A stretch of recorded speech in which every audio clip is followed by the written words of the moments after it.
Belum tentu. Tapi sekarang begini masalahnya. Salah satu fungsi dari melanin adalah menghambat ultraviolet masuk ke dalam tubuh manusia. Ya. Jadi kalau dia sudah vitiligo, apalagi kalau vitiligonya luas, Jadi dia tembus gitu tuh. kalau kena matahari gampang kebakar kulitnya. Sakit banget. Bukan jadi santan. Santan itu kan kecoklatan. Itu karena sinar matahari, terus dia melaninnya menghasilkan lebih banyak melanin untuk memproteksi, makanya jadi pada coklat kan. Tapi dia karena dia sama sekali tidak punya, malah jadi kebakar kulitnya. Makanya kalau orang vitiligo tuh harus menghindari ekspos matahari. Kalau cewek barangkali pakai payung lah, pakai sunscreen gitu. Wah, kesian banget deh kalau cewek mah, Dok. Karena itu kan penampilan biasa aja dia suka mesti di macam-macamin dandan.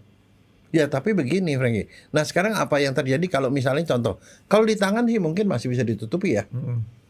Tapi kalau dia udah meluas-meluas gitu kan jadi susah. Ini Dok, saya ngeliatin kan itu sampai ke jidat segala macam. Kalau sudah sampai ke muka, apa yang mesti dilakukan? Dia mesti ke dokter apa enggak? Karena sebenarnya penyakit itu tidak ada bahayanya. Ini tidak ada bahayanya. Artinya kayak tadi, dia nggak ngerasain apa-apa di badan gitu kan. Iya, dan itu cuma tidak ngeganggu pergaulan doang gitu. Dan kita pertegas lagi bahwa sebenarnya orang-orang nggak usah takut. Karena ini bukan penyakit menular gitu. Nah, sekarang kalau kayak gitu perlu ke dokter nggak? Ya perlu lah, Dok. Dokter apa? Dokter kulit kali, Dok ya. Enggak, dokter umum dulu atau supaya dapat BPJS. Paket hemat itu, Dok. Pakai ke BPJS, ke dokter umum, nanti dirujuk ke dokter kulit. Nah, dokter kulit tuh ngapain? Sama dokter kulit diapain tuh kalau yang profesional lah pemeriksaannya udah passing nggak nih?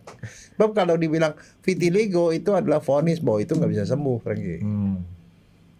Tapi dokter tetap masih punya terapi. Ya paling ditawarin, mau dibikin full semua nggak gitu?